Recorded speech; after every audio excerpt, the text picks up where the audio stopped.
Welcome everyone to a journey that's going to change the way you think about wealth and success. Today we're cracking the code to prosperity with Freakonomics by Steven Levitt. This is a must-watch summary that will reshape your perspective. So let's dive right in. Chapter 1. What do schoolteachers and sumo wrestlers have in common?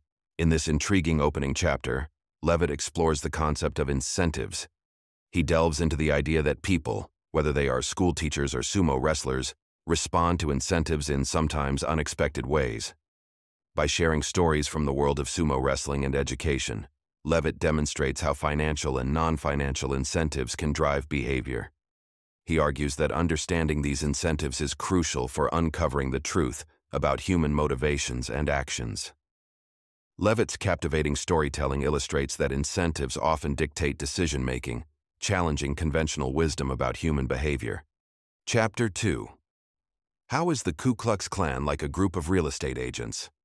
Chapter 2 takes a deep dive into the power of information and its influence on group dynamics. Levitt draws a surprising parallel between the Ku Klux Klan and real estate agents, highlighting how access to information can reshape the behavior of these groups. By analyzing historical trends and data, he demonstrates that information, or the lack thereof, can profoundly impact individuals' choices and the outcomes of organizations. Levitt's storytelling skillfully illustrates that the sharing and control of information can be a game changer in understanding and influencing human behavior. Chapter 3. Why do drug dealers still live with their moms?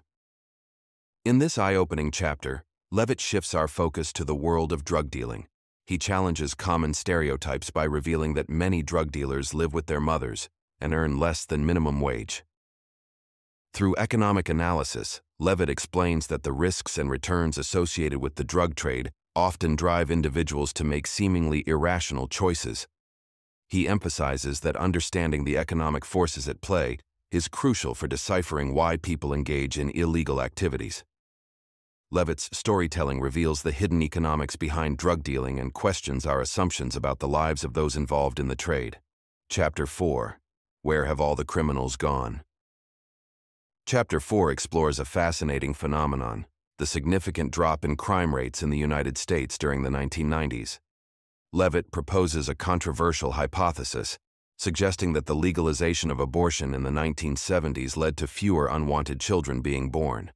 He argues that these fewer unwanted children grew up to be less likely to engage in criminal activities, contributing to the decline in crime rates. Through careful analysis of data and crime statistics, Levitt supports his hypothesis, challenging prevailing explanations for the reduction in crime. This chapter invites readers to consider the complex interplay of societal factors that influence criminal behavior. Chapter 5. What makes a perfect parent? In Chapter 5, Levitt tackles the question of what makes a perfect parent. He challenges conventional wisdom and common parenting beliefs by examining the impact of various factors on children's outcomes. Levitt's analysis suggests that factors such as parental socioeconomic status and the number of books in the household have a more significant influence on a child's success than traditional parenting practices, like reading bedtime stories. By highlighting the importance of creating a nurturing environment, Levitt prompts readers to reevaluate their parenting priorities. This chapter encourages us to rethink our understanding of effective parenting and focus on providing the right conditions for children to thrive. Chapter 6. Perfect Parenting, Part 2. Or, would a Roshanda by any other name smell as sweet? Chapter 6 extends the discussion of parenting by examining the impact of names on children's lives. Levitt presents research that suggests names can carry stereotypes and expectations that influence a person's life trajectory. He demonstrates that children with distinct names, often associated with certain racial or socioeconomic groups, may face biases and stereotypes that affect their opportunities and outcomes. Levitt's exploration of the significance of names challenges us to reflect on the potential consequences of labeling and stereotyping individuals based on their names. Chapter 7. The Economics of Drug Dealing, Prostitution, and Other Underground Markets. In this thought-provoking chapter, Levitt takes readers into the underground world of drug dealing and prostitution. He applies economic principles to understand how these illegal markets operate. Levitt argues that, like any other industry, underground markets are subject to supply and demand dynamics, price fluctuations, and risk factors. By examining the choices and behaviors of individuals involved in these markets, Levitt unveils the economic rationality behind seemingly irrational activities. He sheds light on the motivations and incentives that drive participation in such markets, challenging societal perceptions of these activities. Chapter 8. What do schoolteachers and sumo wrestlers have in common? Epilogue. In the epilogue, Levitt revisits the question posed in the first chapter, emphasizing the overarching theme of incentives in various aspects of life. He reminds us that incentives are the cornerstone of modern life and that understanding them is essential for comprehending human behavior and decision-making. Levitt offers a powerful message about the profound impact incentives have on shaping our choices and actions.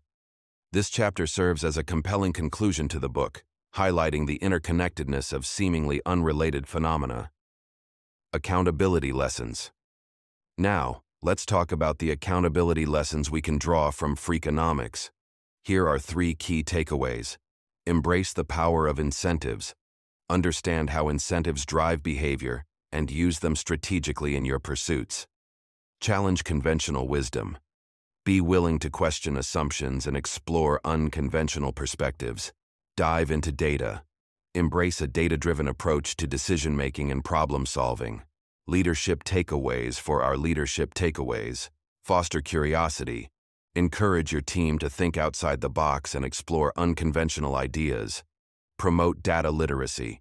Equip your team with the skills to analyze data effectively, empowering them to make informed decisions. Align incentives.